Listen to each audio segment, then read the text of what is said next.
Hi, this is Marcy with Clawson Service, and today we'll be discussing oil changes. Changing your engine oil is a key part to maintaining your vehicle. Here at Clawson Honda, we recommend it every 5,000 miles or every 6 months.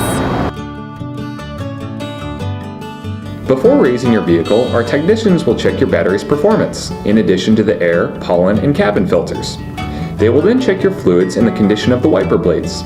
Once the engine inspection is complete, your vehicle is then raised to drain the used oil. While the oil is draining, the technician will check the tire pressure and the condition of the tire tread. When draining is complete, excess oil is washed away.